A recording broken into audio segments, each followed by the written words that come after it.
मध्य प्रदेश में मोहन यादव सरकार द्वारा कर्मचारियों और अधिकारियों की पदोन्नति के लिए लागू किए गए नए नियमों के खिलाफ विरोध की शुरुआत हो गई है। मंत्रालय में पदस्थ अनारक्षित वर्ग के कर्मचारी अधिकारी सोमवार से काली पट्टी और काली टोपी पहनकर अपने कार्यस्थल पहुंचे और मौन विरोध जताया। उनका आरोप है कि सरकार के नए पदोन्नति नियमों से अनारक्षित वर्ग के अधिकारियों का हक छीना जा रहा है, जिससे असंतोष तेजी से बढ़ रहा है।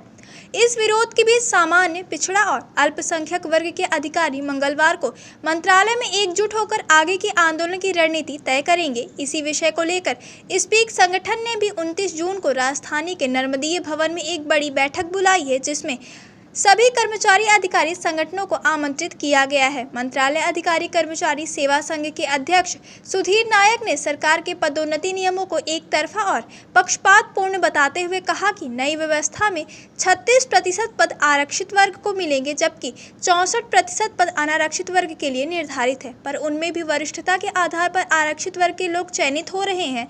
इससे अनारक्षित वर्ग के अधिकारियों को पदोन्नति का पूरा लाभ नहीं मिल पा रहा।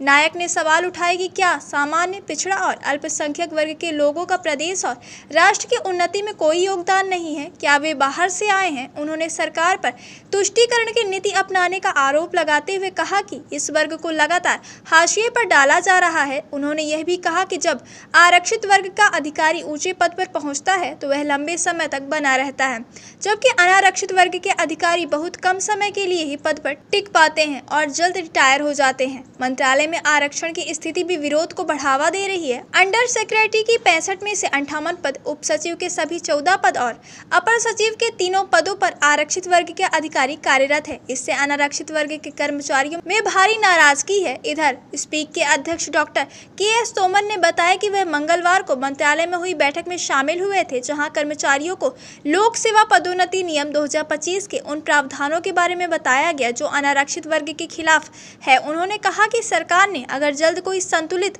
कदम नहीं उठाया तो आंदोलन और कोर्ट ही इस वर्ग के पास एकमात्र विकल्प रह जाएंगे।